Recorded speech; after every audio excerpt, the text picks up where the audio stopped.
país sempre ter que suprir o outro, a gente não pode contar nunca e nem pode considerar hoje que nós temos, né, dentro do mundo hoje o que a gente chama de países autossuficientes.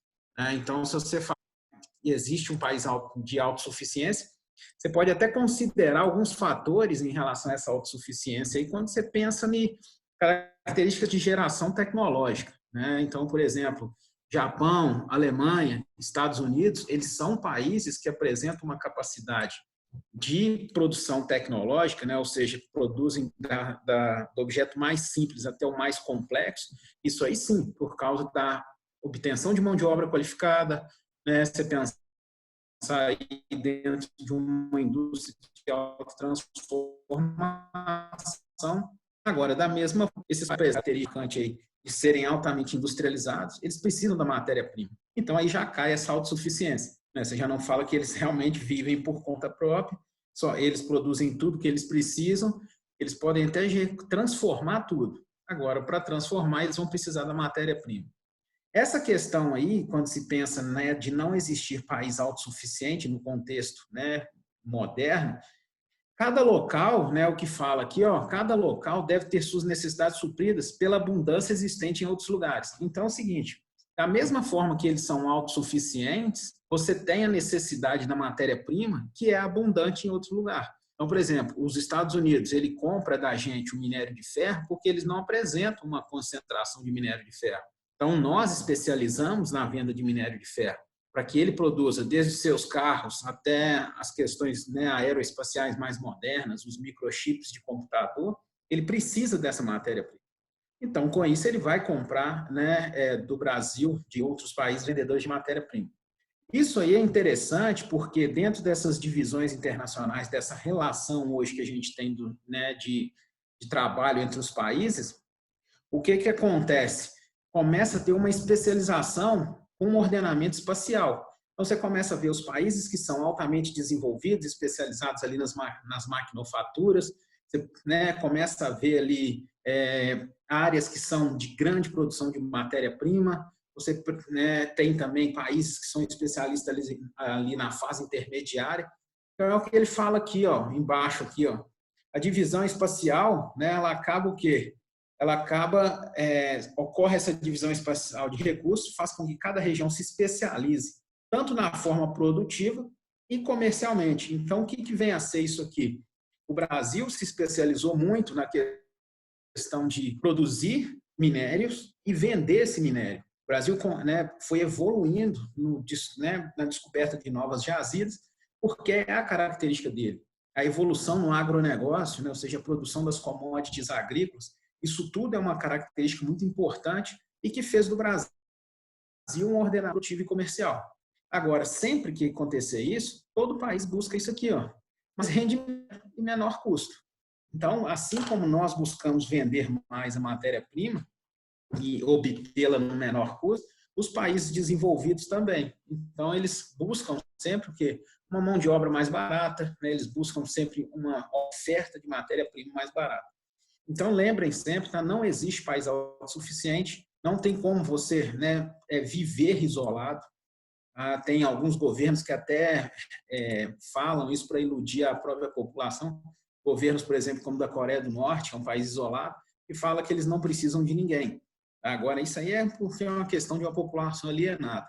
Desde os mais poderosos, tá, aos mais pobres, sempre um país vai depender do outro. Agora, essa relação de dependência, ela é muito maior da nossa parte do que da deles. Então, por exemplo, na nossa produção de matéria-prima, então que a gente é abundante em matéria-prima, para que a gente produza a nossa matéria-prima que nós necessitamos vender, nós temos que ter tecnologia. Aí vem a questão, a tecnologia quem faz? São eles. Então, eles vendem a tecnologia, que é extremamente cara, e nós compramos a matéria-prima. E nós exportamos a matéria-prima. Então, isso aí gera uma relação de exportação e importação que é fora de precedente. Eles ganham muito mais em cima da gente. Aí a gente precisa do maquinário deles, que eles projetaram, para comprar o quê? Para explorar a nossa matéria-prima. Vão comprar depois de uma forma bem mais... Então, isso aí, o que se tem, né, nessa relação é uma relação muito discrepante das questões comerciais. Tá? Então é o seguinte, lembrem, a autossuficiência não existe, mas sempre foi marcado por uma divisão. Tá? Essa divisão ela sempre foi marcada e ela sempre criou muito de um abismo entre os países. Ela sempre mostrou uma relação de quê? De, é, de dependência muito grande nossa em relação dos países desenvolvidos. Como que se quebra um pouco dessa dependência? Quando você investe em tecnologia, quando se investe em mão de obra qualificada, quando se investe dentro disso aí numa indústria de quê? De alta transformação. Aí você consegue realmente, né, suprir um pouco. Sempre lembrando que não vai ter nunca uma autossuficiência total. Então é o seguinte, isso gera essa divisão aqui, ó, que nós já falamos. Né? O que é isso aí? Ó? É que a gente chama da divisão internacional do trabalho. Quando você pega aqui a divisão de atividades econômicas entre os países do mundo, acentuando desigualdades.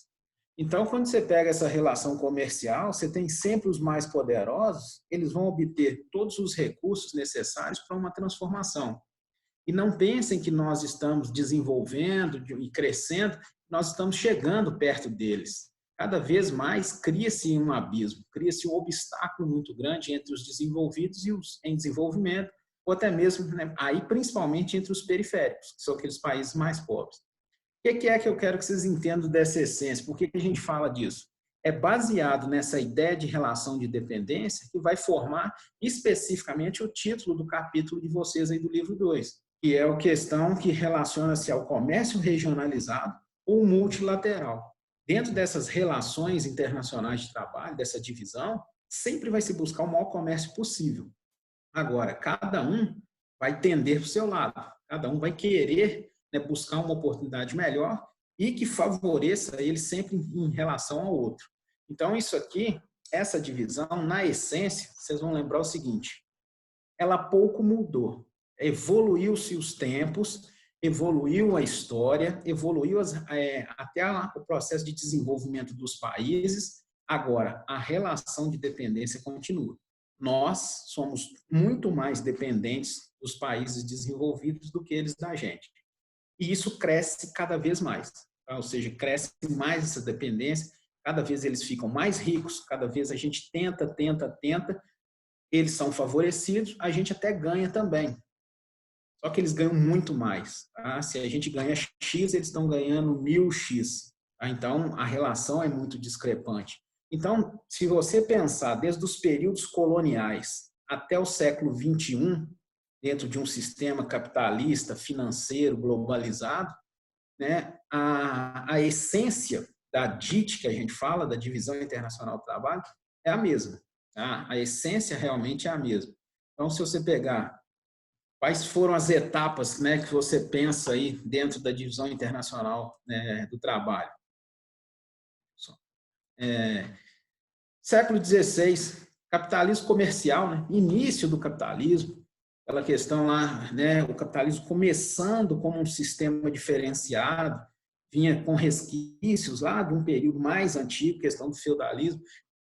Você buscava o quê? As novas rotas comerciais, né? Ou seja, você tinha uma forma de colonização muito forte. As grandes nações, dentro do expansionismo marítimo, eles buscaram, né, áreas específicas para obter riqueza, além de riqueza, o quê? Escravos, e começou com aquela ideia das rotas para as Índias, né?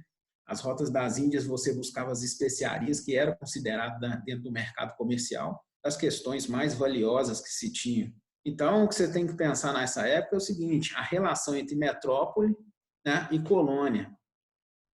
A expansão marítima, né, a busca das mercadorias, eles levavam manufaturas, eles levavam produtos com um grau maior de transformação.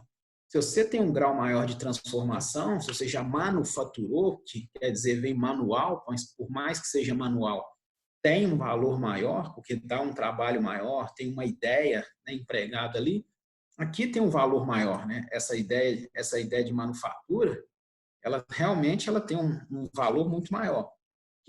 Né, eles forneciam para a colônia. E essa forma de colonização, muitas das vezes, realmente foi ruim para a colônia, muitas vezes não. A grande maioria das vezes, foi muito ruim porque a metrópole, ela não permitia que a colônia tivesse indústria, né? Lembrem do própria história do Brasil. E aí, o que as colônias forneciam? Metais preciosos, é só pensar a relação, né? Portugal-Brasil.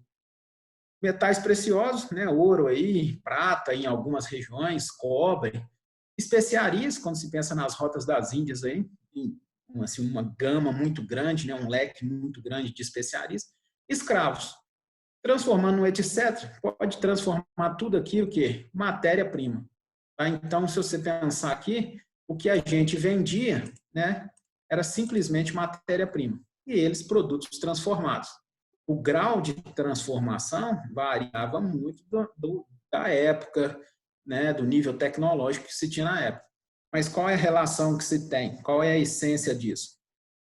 Busca da matéria-prima de uma forma mais barata, aqui praticamente gratuita, né, quando você tem essa relação metrópole-colônia, venda de produtos transformados. Então, na essência da divisão internacional, a metrópole é menos dependente da colônia. A colônia precisava até mesmo das ferramentas, vamos pensar aqui, para o quê? Produzir os metais preciosos. Precisava de estruturas realmente para ensacar, porque não promoviam, né, até mesmo as embalagens das especiarias. Precisavam dos escravos, né, porque, mas quem comprava? A metrópole. Então, com isso aí, né, sempre a gente vendendo matéria-prima, a colônia vendendo matéria-prima e eles produtos transformados.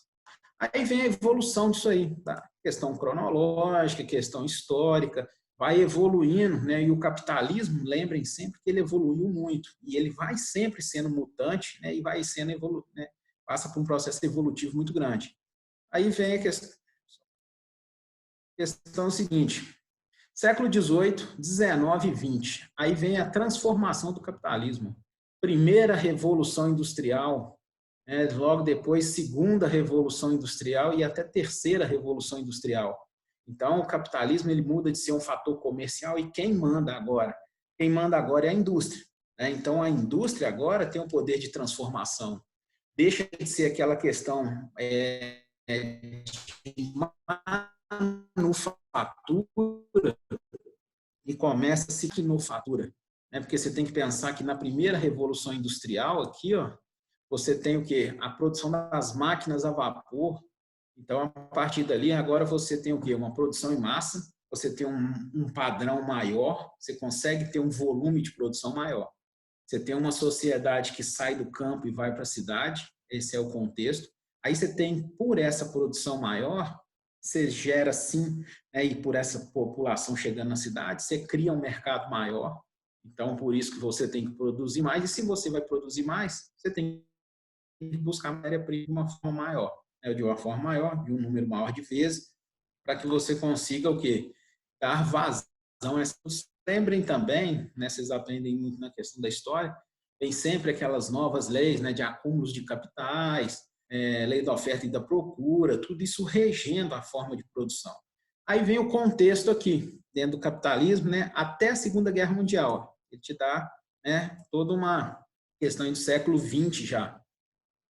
Você pensa aí também já até a Segunda Guerra, você pensa no período entre guerras, depressão norte-americana, crescimento da economia europeia, né, até a questão pós-Segunda Guerra Mundial aí. Você pensa dentro disso aí os Estados Unidos, sim, já com uma potência econômica, ampliação de mercados e até mesmo na melhoria de transportes. Então, o volume de produção é muito maior. Agora, o que interessa? Lembrem do período colonial, século XVI, 18 até o 20. Vamos pensar aqui, ó, no 20, já é bem recente. Metrópoles, colônias, tá? Revolução industrial, produtos industrializados, maquinofaturados. Traduzindo, produtos transformados. Alto valor agregado. As colônias, produtos primários, já começa assim, ou seja, matéria-prima. Matéria agrícola, produto agrícola, mineral, e agora vem a história dos combustíveis fósseis, né? que é matéria-prima, porque a gente já vem até o século XX aqui, então já tem a história do quê? Do carvão, do gás natural, do petróleo, a gente já tem uma produção agrícola visando a exportação, mas ainda assim são produtos de baixo valor agregado, e minério. Então, do século XVI século XVIII, XIX e XX, o que mudou na história? O contexto é o mesmo. Tá? Ou seja, o tempo evolui, os períodos evoluem, tá? E as formas de comercialização e produção evoluem. Agora, a relação de dependência continua. Tá? Isso aí é marcante. Mudou alguma coisa para o século XXI? Muda muito a estrutura dos países, muda muito a forma de produzir, muda muito o contexto do capitalismo. Agora, a essência continua. Então, a gente passando aqui, a gente chega no século XXI, século XX e XXI, pós-Segunda Guerra, né? E momento atual, que é o que a gente chama da nova divisão internacional do trabalho. Então, se você pega isso aqui, o que a gente tinha logo após a Segunda Guerra ali, ó, que é o que a gente chama da divisão internacional clássica. Países industrializados, a gente chamava aí dos países de primeiro mundo, né? Que eles tinham, né? Dentro aí dos capitais de investimento? Eles realmente tinham dinheiro para investir, dinheiros para emprestar, tá? E produtos totalmente transformados. Uma tecnologia que avançava cada vez mais. Então, você conseguiu uma transformação cada vez maior dentro desses produtos aí. O que a gente tinha, né? Que era chamado de subdesenvolvidos. Aí vem uma questão aqui em relação a esse radical aqui, ó. Tá? Esse radical sub aqui, ó. Cuidado com isso aí, que às vezes o pessoal fala assim, não tinha desenvolvimento. Nós tínhamos um desenvolvimento. Só que agora esse desenvolvimento ele era tardio, ele era pequeno, ele era lento. Então isso aí custava, né? A gente custava avançar. Agora aqui, quando você fala dos países desenvolvidos, eram os países que já tinham desenvolvido desde a primeira onda lá, ó, lá no século XVIII, lá na primeira Revolução Industrial. Esses eram aqui. Então, eles já tinham, nesse contexto aqui, o que a gente chama da maturação industrial. Eles já estavam com a indústria madura. Então, eles já tinham realmente uma condição muito boa de trabalho. A gente continua. Produtos primários, agrícolas, minerais, fósseis, da mesma forma. Isso pós-Segunda Guerra. Você vê como que, se você pensar no Brasil, o Brasil saiu do período colonial em relação ao Portugal, pós-Segunda Guerra que ele foi desenvolver, que é em 1950. Começa o processo de industrialização brasileiro. Você pensar numa Inglaterra, a Inglaterra começou no século XVIII, 1890, né, Revolução Industrial.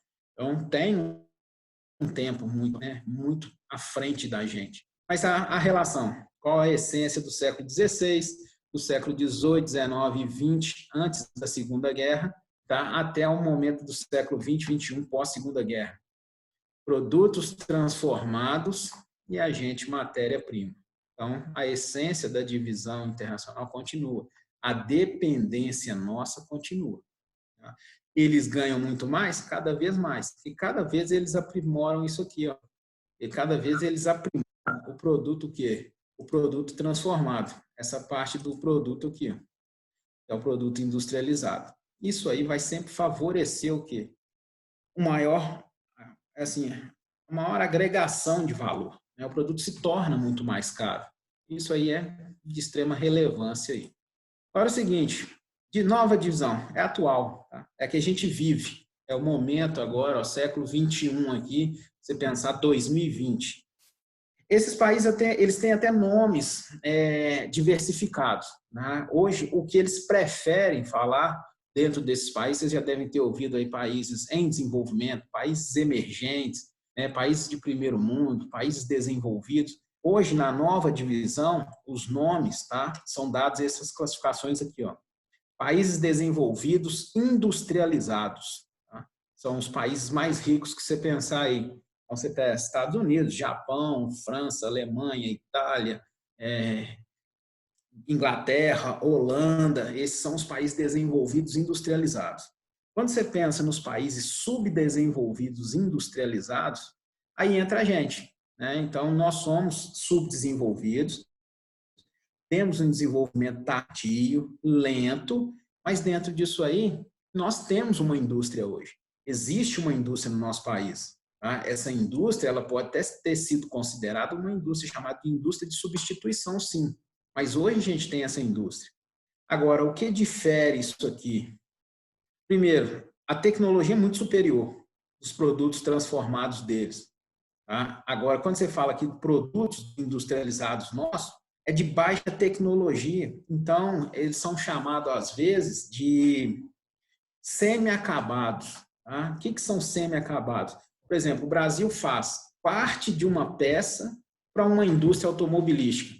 Ele não faz todas as peças para a indústria automobilística. Ou então ele faz uma estrutura que vai ser utilizada para fazer uma peça para a indústria automobilística. Porque a peça ela necessita de maior grau tecnológico, de maior transformação. Então ele faz só uma parte. Mas já é uma indústria. Tá? Então é o seguinte, marcas, patentes são o grande fator hoje dentro do capitalismo atual. Tá? A marca que um país detém é o que realmente dá valor a ela e é o que traz dinheiro para um país. Porque geralmente essas marcas estão vinculadas ao quê? A uma multinacional. A multinacional que tem uma marca poderosa, ela tem as patentes. O que são as patentes? Patente é você registrar a intelectualidade, é você criar, por exemplo, por que a Apple criou o iPhone? Aí o iPhone tem o quê? Todo um valor de mercado. Ele tem todo um valor de mercado porque a marca é um símbolo. Quando você simboliza com aquela maçãzinha, você sabe que é uma empresa norte-americana. Agora, essa empresa produz no mundo inteiro, mas a patente é norte-americana. Então, quem ganha é o detentor da patente. Tá? Alguém ia perguntar?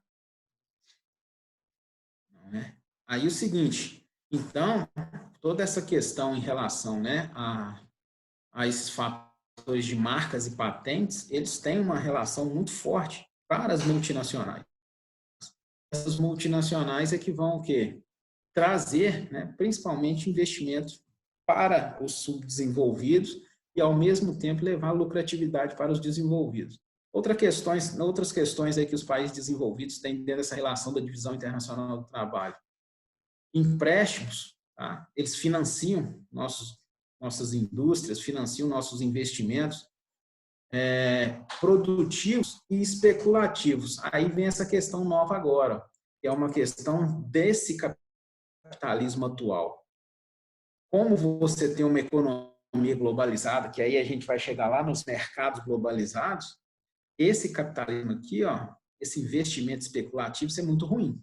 Porque como nós, subdesenvolvidos, temos cargas de juros muito elevadas, o que acontece? Eles investem, eles jogam capitais aqui dentro do nosso país, como os juros são elevados, o capital rende muito rápido pelos juros elevados.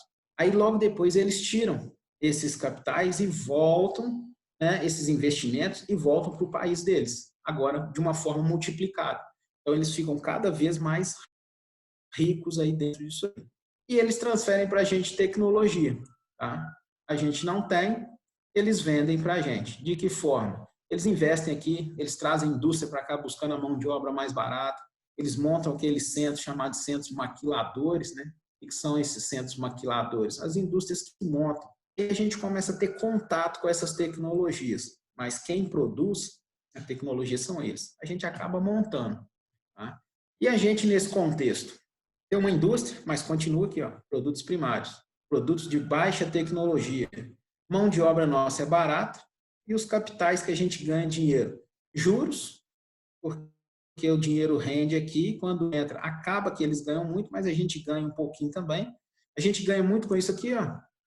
Royalties, né? O que são royalties? É uma empresa, vamos pegar aí um exemplo, a Shell, né, que é uma empresa aí, holandesa, ela vem explorar petróleo aqui no Brasil. Ela explora o petróleo, mas ela paga sobre essa produção. Isso gera uma rentabilidade muito grande. Isso aí o Brasil ganha muito dinheiro com isso. E lucros. Lucros do quê? Das vendas dessas multinacionais também. Elas acabam empregando aqui, vendendo aqui, né, e acaba que o Brasil tem lucro. Esses países têm lucro com o quê? Com questão de carga tributária, até mesmo com o comércio que elas movimentam aqui dentro. Agora, dentro da essência atual, eles continuam na transformação e cada tecnologia de uma forma superior, tá? E nós continuamos o quê? Os produtos primários. Então, a relação desde lá, ó, se você pensar, ó, século XVI, 18, 19, 20, 20 e 21, a essência não mudou. A gente passou por 4 etapas da DIT, uma evolução constante do capitalismo e dentro disso aí a gente não conseguiu sair dessa história, da relação de dependência que é o quê? Eles produzem transformação e nós matéria-prima. Se você quiser resumir a divisão internacional do trabalho hoje é o seguinte, países desenvolvidos, produtos transformados, países subdesenvolvidos ou periféricos, matéria-prima. Tá? Barata, tem que vender um volume muito grande, oscila demais conforme o período, tá? Pensem aí para vocês verem como que petróleo oscila, minério oscila, e aí vem uma relação que aí a gente vê a dependência nesse contexto, né, recente.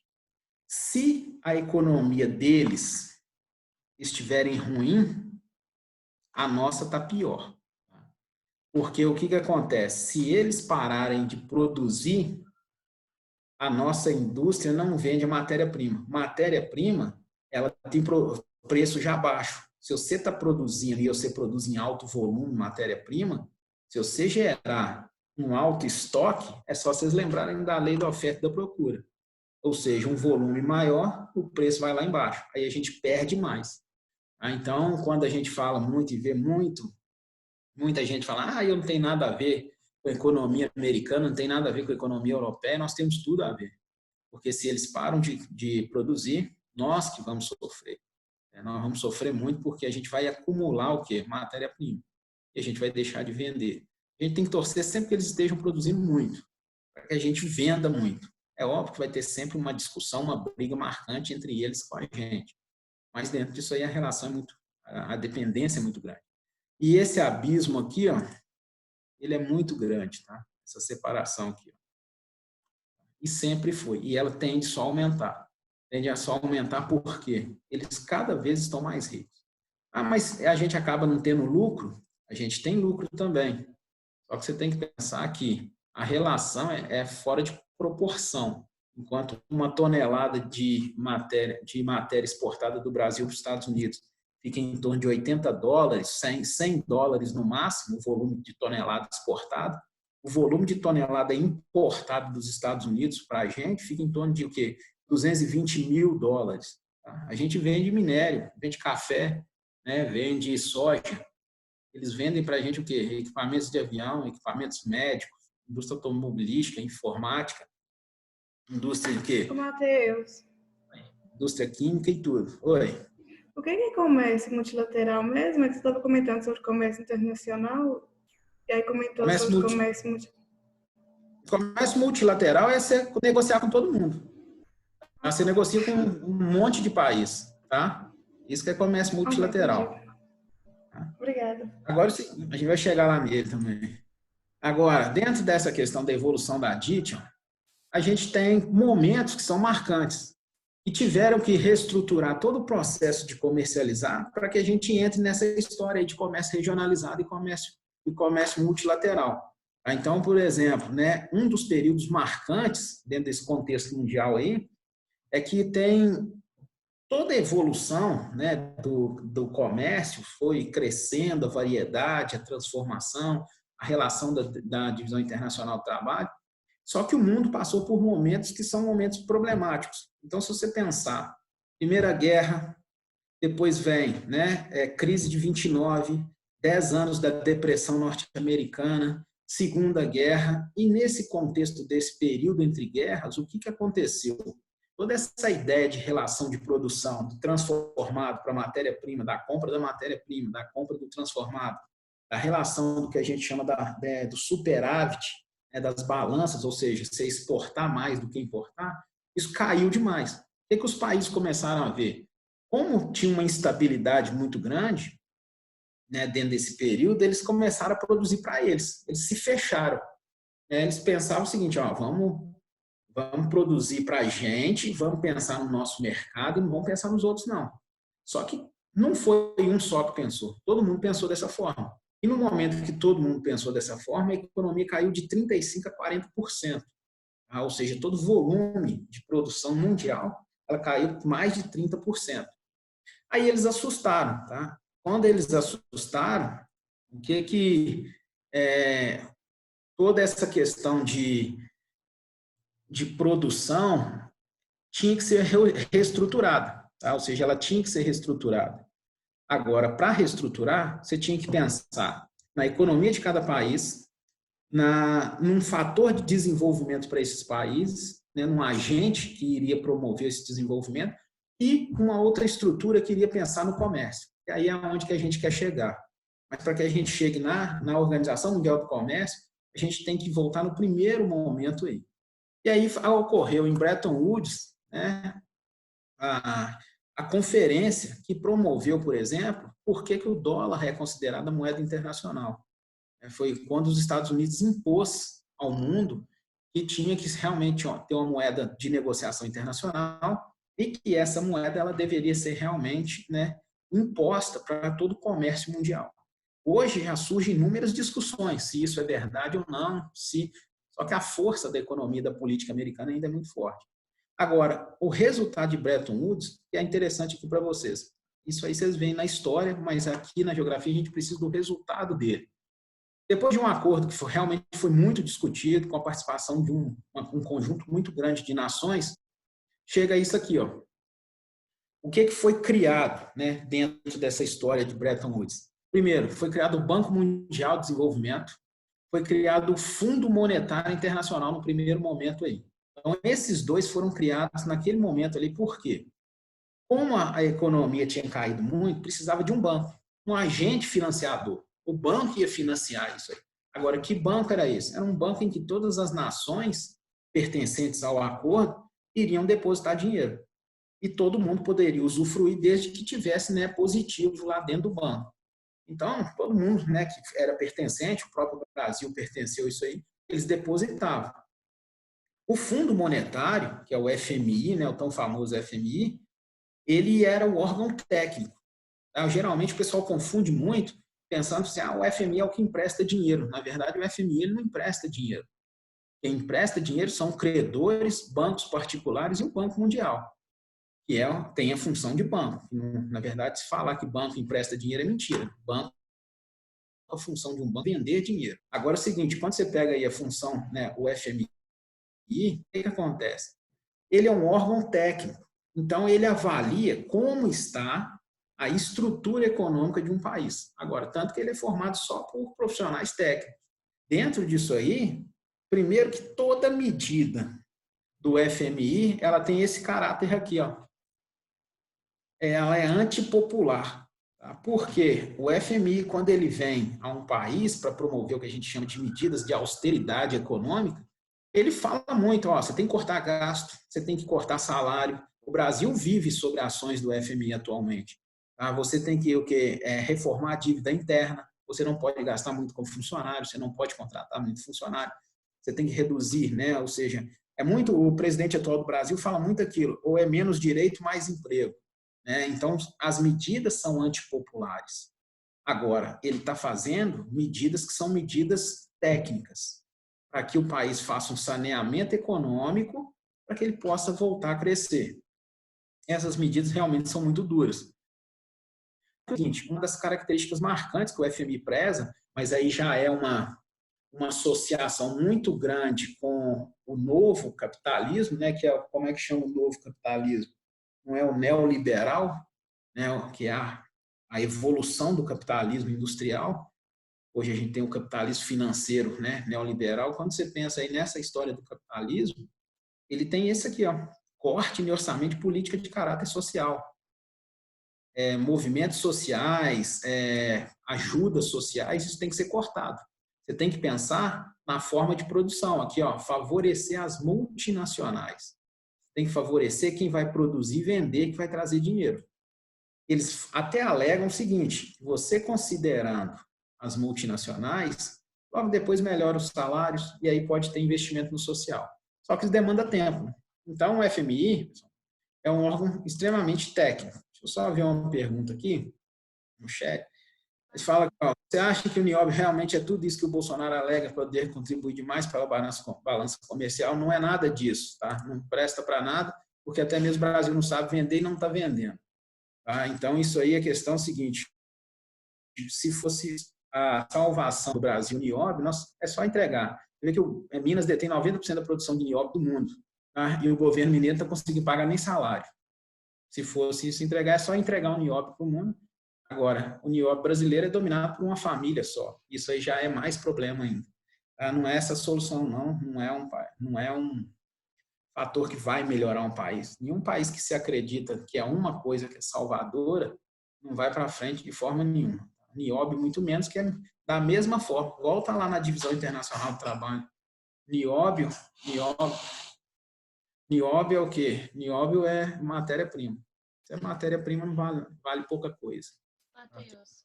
Um custo baixo aí. Tá? Então, não sei. Respondi isso aí, né? Então é o seguinte, pessoal. Dentro dessa evolução também, aí a partir de 1995... Tinha alguém te chamando, Matheus. Oi? Quem que me chamou? Matheus, sou eu. Tá escutando? Tô. Então, atualmente os Estados Unidos é potência mundial, né? A maior potência mundial.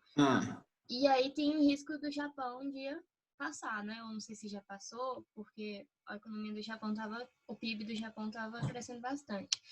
Tem possibilidade de, por exemplo, a moeda do Japão é iene, né?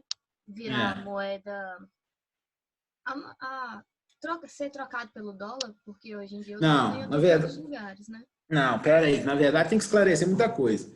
Japão não vai passar os Estados Unidos, não. Quem é o segundo PIB do mundo é a China. A China que vem crescendo muito. Mas ela estagnou, tá? Como toda a economia mundial estagnou e, assim, realmente está crescendo muito pouco. O Japão é uma potência industrial. O Japão é a terceira potência econômica do mundo. A quarta potência econômica do mundo, né? A Alemanha é a terceira. Então, é o seguinte, quando você pensa no Japão, ele está muito longe do PIB americano. E, além disso, por exemplo, se você pensar num PIB americano hoje, né, o PIB norte-americano é 17,5 trilhões de dólares. Quando você pensa num PIB japonês, ele está em torno ali de 5,8. Então, para chegar à China, que é mais próximo dos Estados Unidos, é o quê? Hoje, ela é 10,1 trilhões. Então, a distância é muito grande. E os Estados Unidos... Aí você fala, mas o Japão cresce muito. Mas os Estados Unidos também crescem. Então, cada vez que o Japão cresce, os Estados Unidos já cresceu também.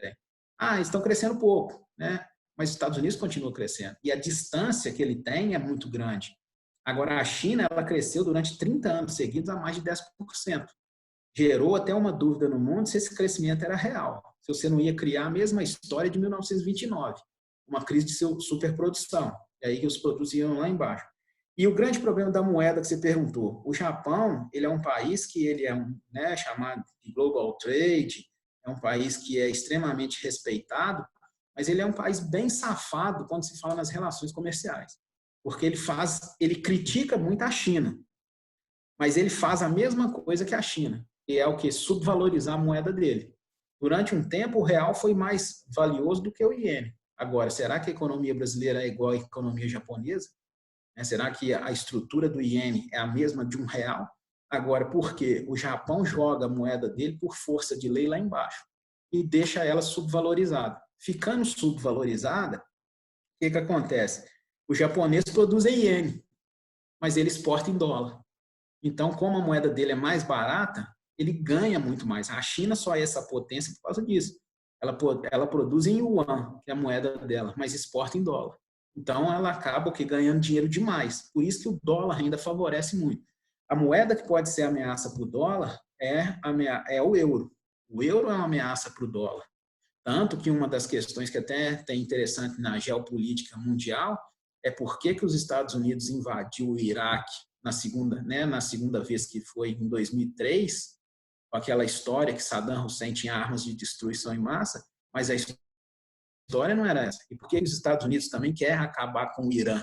Não, porque o Irã é inimigo de Israel, eles são persas, os outros são judeus, né? Os persas pregam o fim de Israel pela questão aí islâmico e judaico. Na verdade, não, porque Saddam Hussein deu a primeira ideia e o Irã achou aquela ideia interessante. Se o euro é mais valioso, por que o petróleo iraquiano e o petróleo iraniano tem que ser vendido o barril de petróleo em dólar? E a União Europeia acha isso interessante, que para ela é mais fácil obter o euro. Então, com isso, o que ela faz? Ela incentiva esses países a quererem vender o petróleo em euro. Então, eles iam ganhar muito mais. Então, isso aí, um dos motivos de Saddam Hussein ter sido, o Iraque ter sido invadido, foi justamente que Saddam Hussein falou, eu não vou, o petróleo é meu, eu sou o ditador do país, eu vou vender ele em euro. Aí os Estados Unidos não aceitou. Aí usou todo aquele discurso, né, para o quê? Para tentar, né, mascarar a verdadeira história em relação ao quê? Ao petróleo aí. Tá? Então, lembre, o Japão não é uma ameaça para os Estados Unidos, por mais que é o maior credor da economia americana. Lembrem que foi os Estados Unidos que fez o quê? O Plano Colombo, que foi o plano de recuperação do Japão pós a Segunda Guerra, pós das bombas. Então, os Estados Unidos lançou as bombas no Japão e logo depois fez o Plano Colombo. É muito próximo aí do que foi o Plano Marshall, né, na Europa. Agora, a China pode ser, acho que nem tanto. Tá? Isso aí, acho que hoje, no contexto mundial, a não ser que aconteça um colapso, os Estados Unidos perder essa posição, um colapso mundial. Né, que aí, se acontecer um colapso, nós também já até sumimos do mapa. O Brasil até some, vai desistir. Tá? Então, acho que é tranquilo? Entendi, obrigada. Agora é o seguinte, aqui, ó, a questão faltava aqui dentro de Bretton Woods, realmente é que vai importar para a gente aí na matéria de vocês, que é a questão da Organização Mundial do Comércio. Na verdade, quando foi em Bretton Woods, ela foi pensada, ela foi chamada de Organização Internacional do Comércio, OIC. Tá? A OIC, ela teve uma adesão de poucos membros, porque eles começaram a ver o seguinte, vai ter várias regras, esse comércio vai ficar esquisito, a gente não vai poder vender do jeito que a gente quer, a gente não vai poder apoiar os parceiros que a gente quer. Então, muitos países não aderiram à ideia da OIC. Aí ficou um grupo reduzido de países.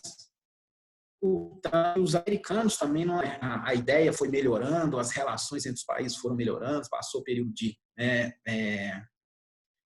de Segunda Guerra, período da Guerra Fria, isso aí tudo foi, né, passando por momentos turbulentos, mas foi evoluindo, né, foi ficando mais tranquilo. Em 95, tá, o que era a OIC, com pouca representatividade, se transforma na Organização Mundial do Comércio, e hoje até é presidida por um embaixador brasileiro, a Roberto Azevedo.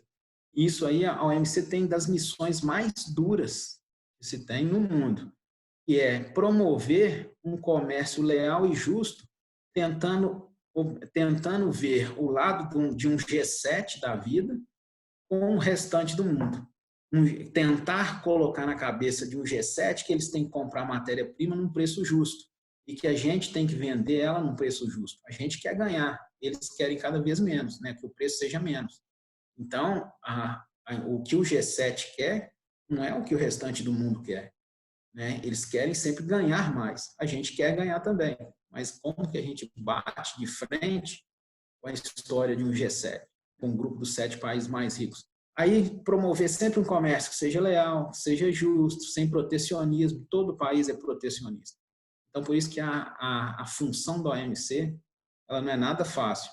Então, dentro dos objetivos, como fala o slide aqui, é regular o comércio. Implementar o fim de barreiras econômicas, esse é o grande problema nos dias de hoje, já que você pensa num comércio livre, tá? Num comércio multilateral ou regionalizado, na ideia dos blocos econômicos. Como que você pensa num bloco, numa área de livre comércio, se você tem barreiras econômicas?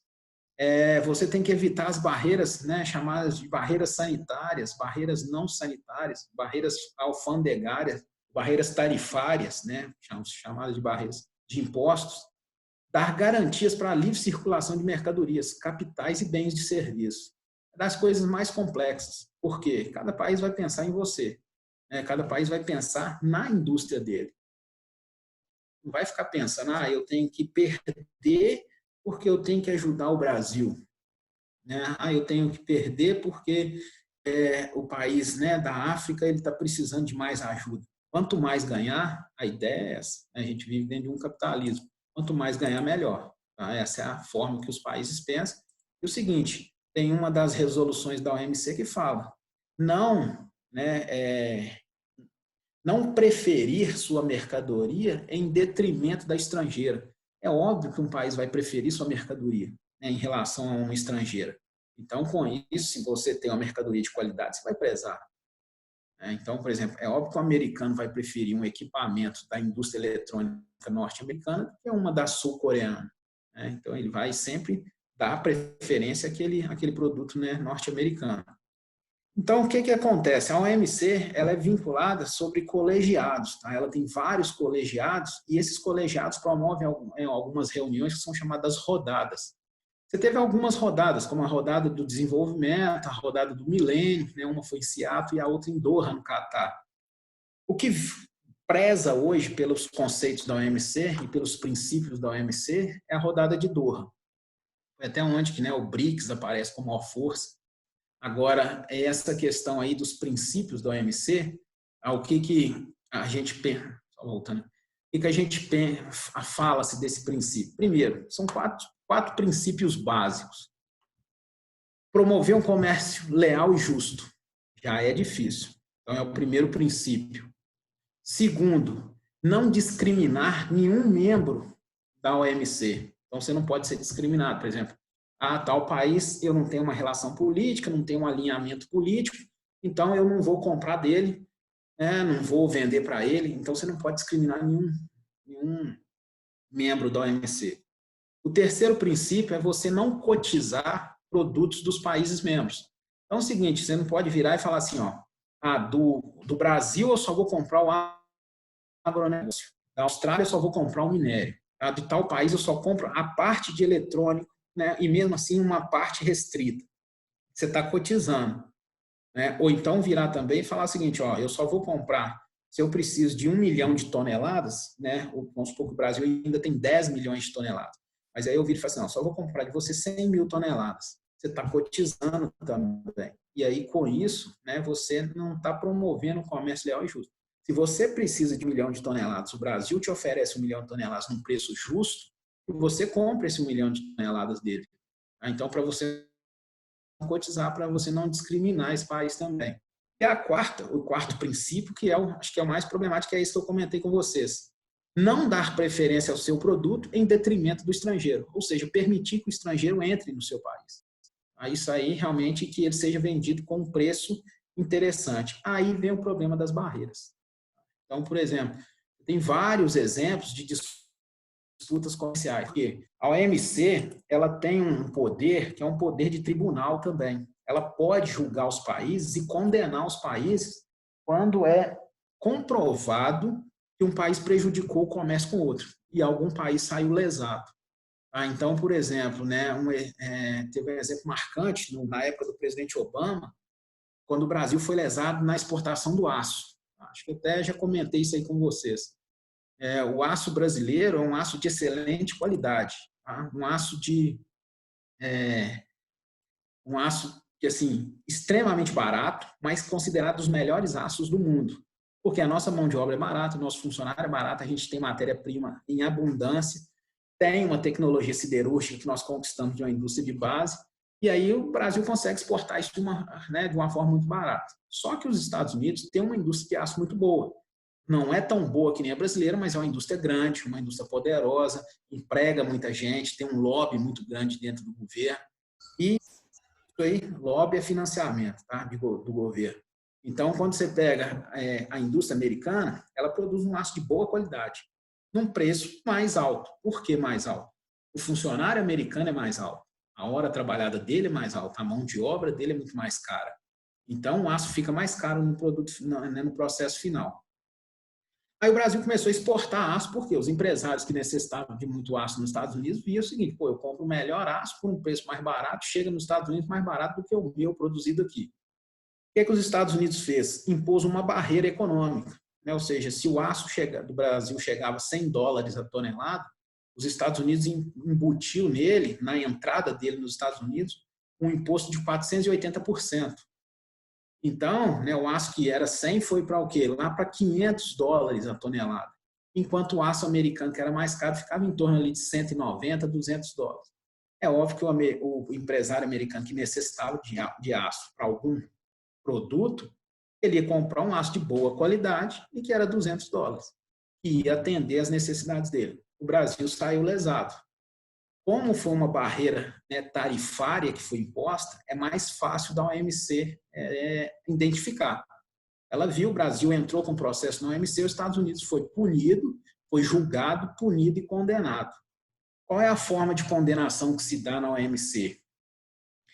Eles colocam, né, para o Brasil o seguinte, ó, você tem uma carta de importação dos Estados Unidos, eles chamam de corrente de importação. Você tem uma corrente de importação. Olha o que você tem de indústria que bate com a deles e coloca tarifa em cima da deles. E aí eles vão perder venda no seu mercado.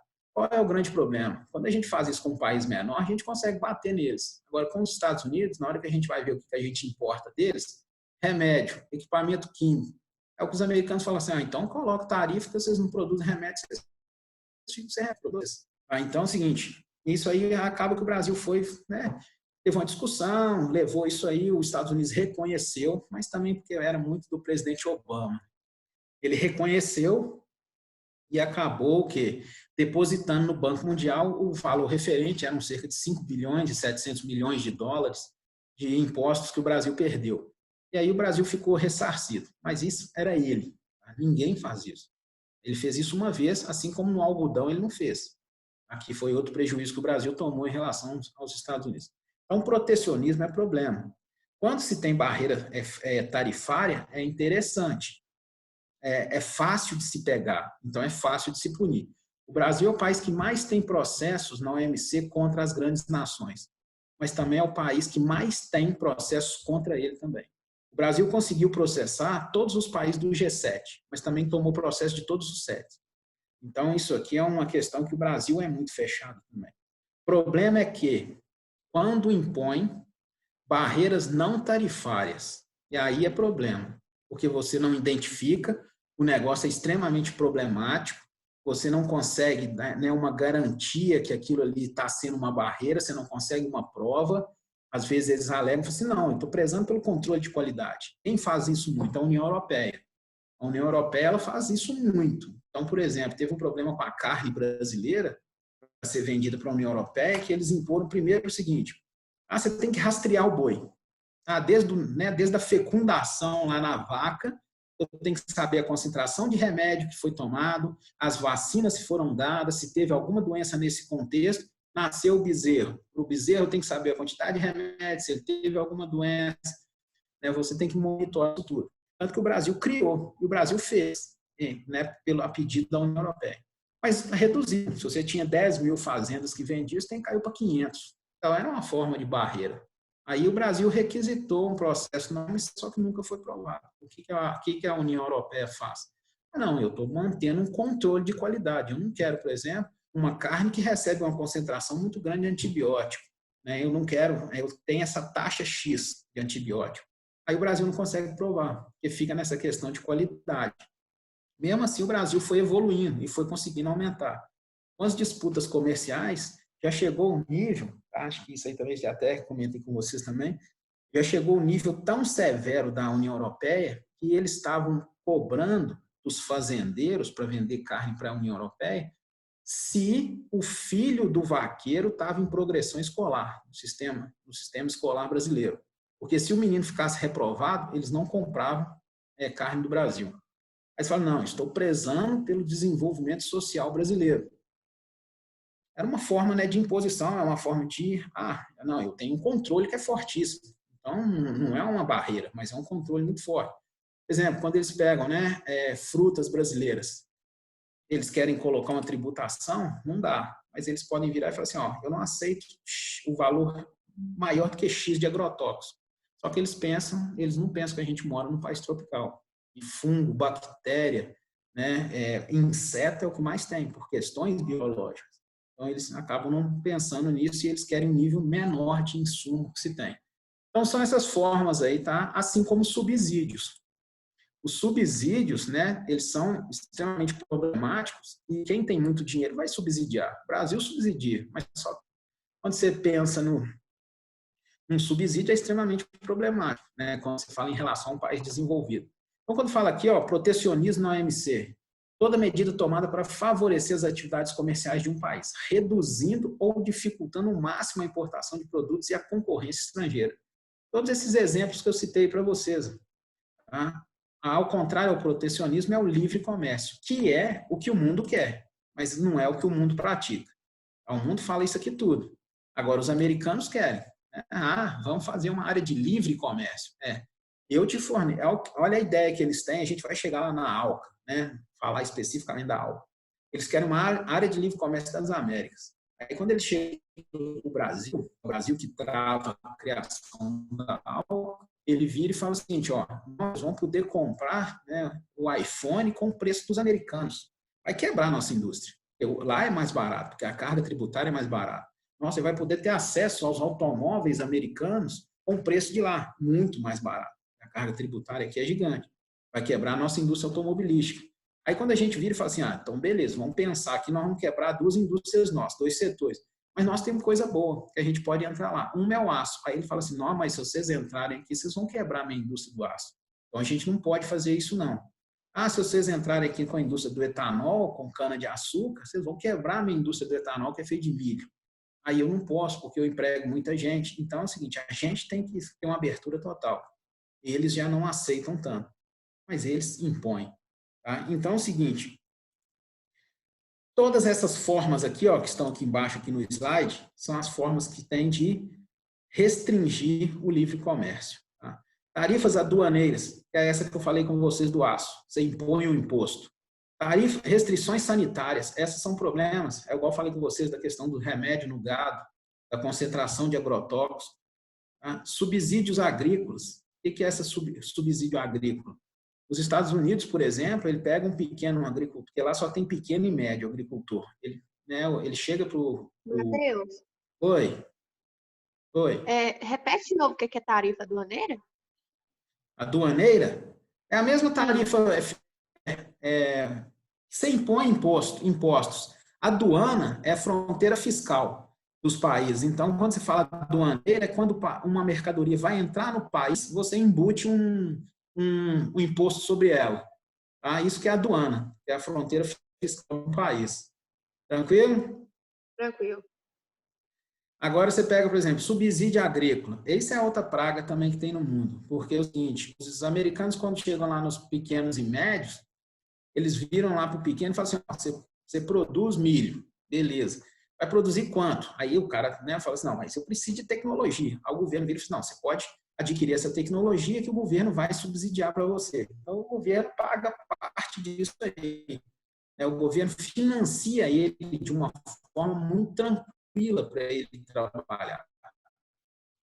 E aí, o que ele fala? Ele conquista a melhor tecnologia. Aí, compara 20 sacas de milho. No Brasil não tem tanto subsídio, né? Produz ali em torno de quê? 90 sacas. Aí o americano já está ganhando. Aí, quando ele vai vender, o governo americano vira e fala assim, você produziu quantas sacas de milho? Aí eu falo assim, não, eu produzi 10 mil quilos de milho, 10 toneladas de milho. Aí o governo olha no mercado quanto que é 10 toneladas e no princípio da safra o governo já paga ele. Fala assim, toma aqui o valor referente a 10 mil toneladas. Ele ficou tranquilo. Agora ele pode negociar, né, bem tranquilo, ele pode fazer uma oferta melhor pelo milho dele, porque ele está subsidiado pelo governo. Então, com isso, ele tem todo um processo de quê? De tranquilidade, ele tem acesso à tecnologia, à mão de obra qualificada, né, ele tem apoio financeiro do governo, mas ninguém concorre com essa agricultura.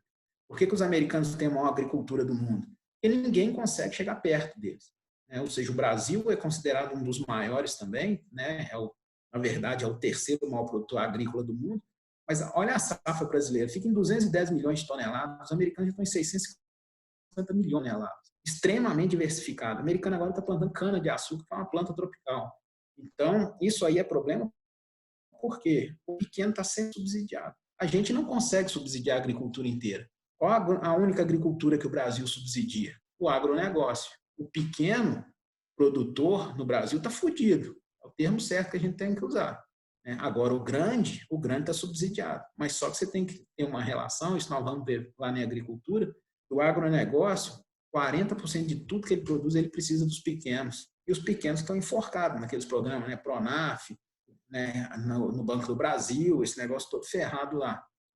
E cota de importação. Tá? Isso aí é outra forma. Eu coloco cota.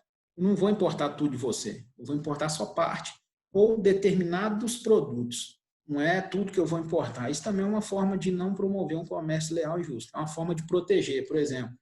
Se eu tenho uma indústria... Volta no exemplo do aço. que os Estados Unidos poderia ter feito?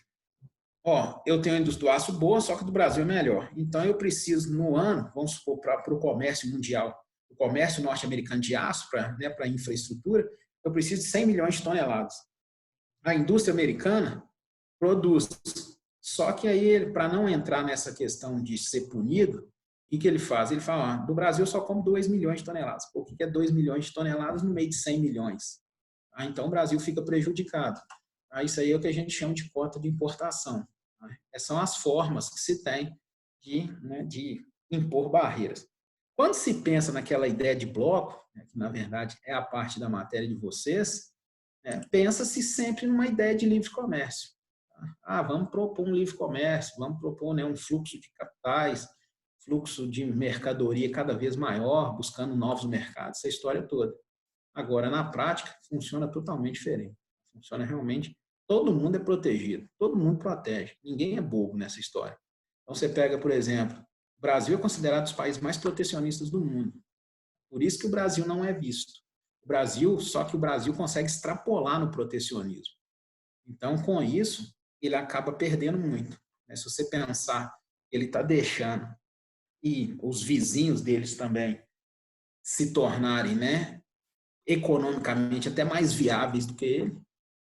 Então, isso é justamente porque ele não está sendo visto. Ele está tão fechado, ele está tão protegido, ele não é visto pelas outras economias. Isso acaba prejudicando o desenvolvimento econômico do país e até mesmo a industrialização. Então, com essa história toda que nós contamos, que nós falamos tudo isso aí, a gente tem que entrar na questão dos blocos econômicos. Então, a ideia desses blocos, ela só foi muito possível pós a Guerra Fria, 89, 90. Quando cai a história da bipolaridade, União Soviética, Estados Unidos, quando cai a história do Muro de Berlim, o que acontece? Vem para uma multipolaridade. Então, as potências regionais começam a assumir. O Brasil comanda a mulambada na América Latina.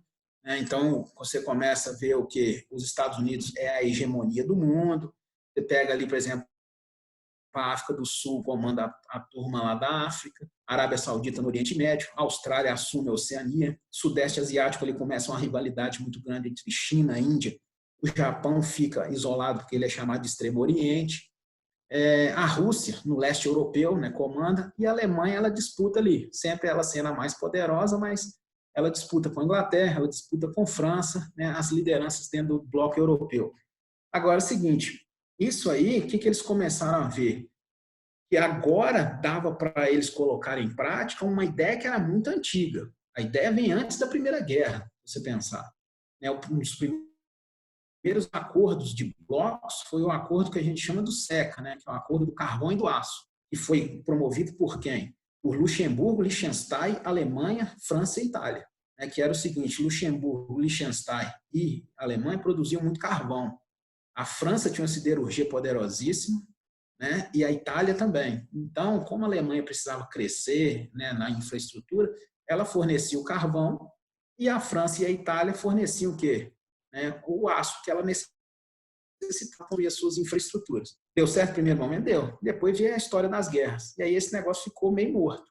Logo depois também você tem que pensar que teve a formação ali dos paizinhos ali pequenininhos, a Benelux, Holanda e Luxemburgo. Tem duas potências ali, Bélgica e Holanda são potências. Luxemburgo é pequenininho, é um principado pequenininho, mas é muito forte na produção de matéria-prima. Muito dessa ideia, e houve uma troca muito grande. Quando veio todo esse período entre guerras, eles pararam e deixaram aquilo lá em stand-by. Deixaram aquilo parado para ver como que ia ser a evolução. Só que depois veio a Segunda Guerra, veio Guerra Fria, então não dava para colocar aquilo em prática, mas as ideias elas são muito mais antigas. A União Europeia, ela surge no contexto, a ideia da União Europeia ela surge no contexto da Guerra Fria, que é 57. 53 a 57 foram os acordos. Então, vem no auge da questão da Guerra Fria. Então, quando se pensa nessa história de blocos econômicos, que foi pós a queda da bipolaridade, buscam o quê? Eles buscam acordos regionais. Então, começa a história do comércio regionalizado. Por quê? Com a multipolaridade, por exemplo, o Brasil começou a ver o seguinte, eu sou a potência da região. Eu posso fortalecer meu domínio na região crescer, ganhar com isso, para que eu concorra com os mercados mundiais. Para que eu concorra, por exemplo, para conseguir vender e ter uma possibilidade de venda maior com a União Europeia, né, com os Estados Unidos, com o Japão, né, com o pessoal do Sudeste Asiático. Então, sempre a ideia era o seguinte: facilitar o fluxo de capitais, serviços e mercadoria. Então, por quê? Isso aí te dava um aumento de mercado consumidor, um aumento de probabilidade de trabalho, um aumento de faturamento. Então, você fortalecia a região. E muito da questão política, você fortalecia a maior potência. Então, o Brasil se sentia dentro do quê? Ali da América Latina, né? Eu sou o dono, é eu que mando aqui na América Latina. Então, lembrem sempre que eu já comentei com vocês, a regra é sempre do mais forte para o mais fraco.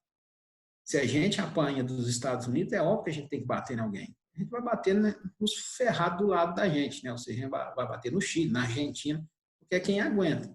Então, isso aí, quem a gente aguenta bater.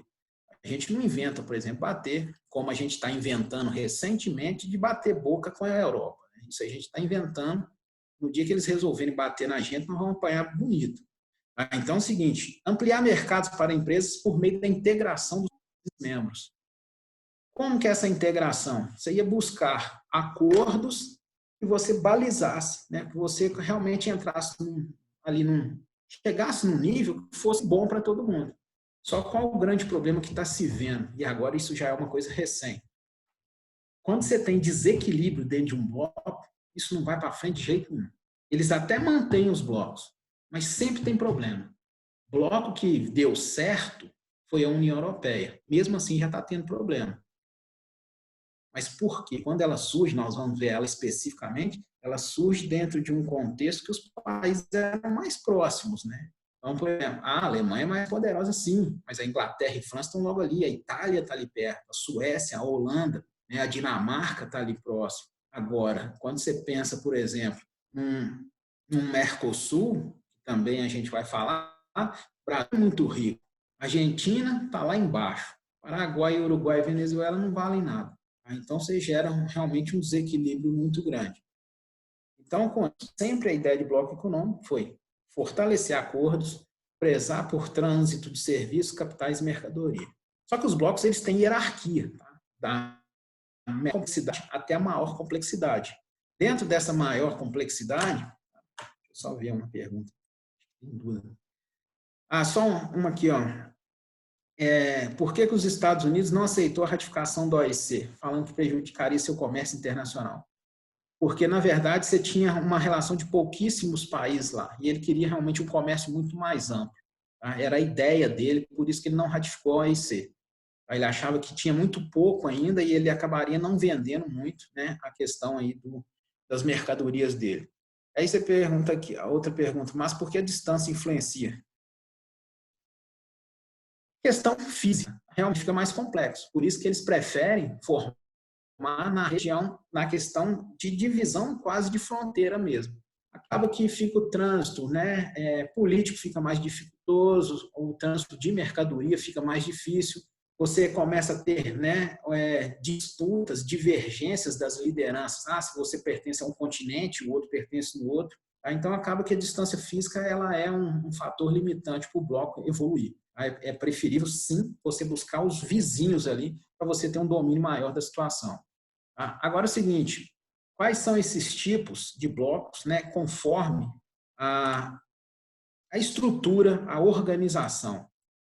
O menos complexo é esse aqui, ó, zona de livre comércio. Essa zona de livre comércio, ela preza somente o que? A ampliação do mercado e fluxos de mercadoria, com a redução das tarifas ou a extinção de tarifas. Ou você reduz as tarifas aduaneiras, ou você extingue. E aí você promove, sim, essa zona de livre comércio. Hoje, como zona de livre comércio, a gente tem um que é efetivo, né, que é mais ou menos, o NAFTA, né, que é o Acordo de Livre Comércio da América do Norte, entre Canadá, Estados Unidos e o México. Agora, se pega aí, União Aduaneira é uma fase intermediária. Ela tem uma zona de livre comércio, ela tem que ter, a evolução, eles vão adquirindo sempre o que está antes, o que está anterior. Tanto que ela é considerada uma fase intermediária. Por quê? Ela tem uma zona de livre comércio, mas ela vai apresentar um negócio que vocês vão lembrar aqui, chamado de TEC. Tá? O que é essa TEC aqui? Né, a TEC. Ela é chamada de tarifa externa comum. O que é essa tarifa externa comum? O exemplo que a gente vai ter que dar de União Aduaneira é o Mercosul. Né? Quem são os membros do Mercosul? Brasil, Argentina, Paraguai, Uruguai e a Venezuela, que está sob suspensão por causa da crise política. Aí, dentro desses 5 membros, eles têm um acordo de redução das tarifas ou extinção, que é a zona de livre comércio dentro da União Aduaneira. Quando eles forem negociar com um membro, com outro país fora do bloco, por exemplo, eles vão negociar com a Espanha. Aí, quando eles vão negociar com a Espanha, ou exportar ou importar, eles têm que praticar essa tarifa aqui, que é a tarifa externa comum, que é uma tarifa acordada entre todos os membros. E todos têm que praticar. É obrigatório pelo acordo. Tá? Então, lembrem disso aí. Somente quando for negociar com um membro fora do bloco. Tá? Isso aqui é o que a gente chama de União Aduaneira. Exemplo como União Aduaneira, o Mercosul. Aí, ó, quando eles falam União Aduaneira, aduaneira lembra que é a fronteira fiscal dos países. Então, você faz uma união. Então, você tem que ter taxas iguais. Ou, se for para extinguir, que você extingue todas as taxas. A gente vai falar do Mercosul para ver que é uma zona completa. Tá? Então, é o seguinte, o mercado comum, aqui você já tem uma evolução muito grande. Você já tem trânsito de pessoas, serviços, capitais, mercadorias. Aqui você tem uma ampliação muito grande. A União Europeia só foi poderosa porque ela já nasce aqui, ó. Ela já nasce dentro do mercado comum. Aí você pode perguntar o seguinte, mas os países podem começar com uma zona de livre comércio e chegar até o último? Pode, desde que eles queiram, que eles achem, né, que seja viável. Agora, eles podem permanecer sempre numa zona de livre comércio. Eles acham que interessante aquilo, está dando, né, dentro dos padrões que eles estipularam, está dando certo, então eles podem ficar. Eles podem começar com uma zona de livre comércio, passar por uma união aduaneira e permanecer nela, nunca mais mexer, ou podem tentar evoluir. O mercado comum é bem mais integrado. E vocês têm que lembrar que, além de fluxo de mercadoria, capitais, serviços, produtos, ele tem a tarifa externa comum também. Tá? Você tem a união de fiscal, você tem pode ter redução ou pode ter extinção das taxas de negociação. Geralmente, o mercado comum ele já preza pela extinção das taxas. E um exemplo disso, hoje, a gente não tem, mas teve a União Europeia. Hoje, você não tem um mercado comum em funcionamento, em atuação, no caso, mas a União Europeia foi. A partir do mercado comum, você evolui para um nível muito maior de integração, que é a União Econômica e Monetária. É o que a União Europeia é. Aí você tem, né, tarifas já isentas, fronteiras já liberadas, trânsito de pessoas, serviços, mercadoria. Você coloca toda a questão fiscal e tributária com igualdade, né, que é essa união. E, além disso, você cria, né, a instituição monetária, você cria moeda única, que é, no caso, o euro aí. A União Europeia, na verdade, ela ficou no meio do caminho. Ela ficou aqui, ó. Ela está aqui. Entre a União Econômica Monetária e a integração política institucional. Um dos fatores interessantes quando você fala nessa evolução da União Europeia é que, na criação dela, ela cria o indivíduo chamado o cidadão europeu. Foi a maior, assim, caracterização que a União Europeia queria chegar nesse último aqui, ó, que é a integração política institucional. Essa aqui, o nível de organização é uma coisa absurda. Você tem que pensar o seguinte, deixa de existir França, Alemanha, Dinamarca, Suécia, Itália e vira Europa. E aí, dentro dessa visão de Europa, é que surge esse contexto do cidadão europeu. Então, agora, por que a União Europeia ficou no meio do caminho? Que ela já apresenta características de integração política, por exemplo. Ela já tem uma força de defesa única, é a Força de Defesa Europeia. Ela já tem a Agência Espacial Europeia. Ela já tem um parlamento único, que é o Parlamento Europeu. Ela já tem um Banco Central único, que é o Banco Central, né, Europeu. Ela tem, por exemplo, leis gerais únicas. O que são essas leis gerais? Às vezes você faz um seguro de carro em Portugal, ele tem que funcionar na Europa inteira, né? Hoje nos 27 membros. Então, você pega, por exemplo, você faz um plano de saúde na Itália, ele funciona, né? Por exemplo, cartão de vacina e serviços médicos. Eles têm que ter uma combinação, eles têm que ter sempre o que? Um contato, porque é geral. O plano de saúde de um alemão tem que funcionar na França, tem que funcionar na Inglaterra na época. Tá? Isso tudo aí são estruturas dessa integração política institucional. Agora, isso você só consegue chegar nesses 3 níveis finais que nós falamos, ó, tudo isso aqui, quando você tem uma proximidade dos países e não desequilíbrio. Se você começar a falar que União Aduaneira, que Brasil vai tentar virar um mercado comum, isso já é uma zona. Vai virar mercado comum do que a gente vê aí, que passa tudo quanto é porcaria do Paraguai para o Brasil e fica essa confusão. Ou seja, aí realmente é um mercado comum, ou seja, transita o que você quer. Entra quem quer, sai quem quer, ninguém sabe do que passou, ninguém sabe do que entra. Já é um mercado comum totalmente zoneado. Agora, isso aqui, realmente, você tem que ter uma similaridade entre os países muito assim, você tem que ter uma aproximação entre os países muito grande, para que você não tenha desequilíbrios. Tá? Então, é o seguinte, entre o que nós falamos, tem agora uma caracterização de cada um. Então, quando você fala relação de bens, serviços e produtos, busca-se apenas o crescimento comercial. Tá? Então, lembrem disso aí, que a zona de livre comércio ela só preza por produtos. Falar de história, por exemplo, que você tem livre trânsito de produtos, mas pessoas e serviços, de jeito nenhum. Hoje, o que busca-se mais no mundo é o livre trânsito de comércio e nada de pessoas. Olha o exemplo do NAFTA. O NAFTA, Estados Unidos, Canadá e México. O Canadá entra nos Estados Unidos sem problema nenhum, o americano entra no Canadá sem problema nenhum. Agora, a mulambada do México não vai entrar, não. Por isso que tem muro, tem polícia, tem cachorro, tem helicóptero, tem tudo para eles não entrarem, porque é problema.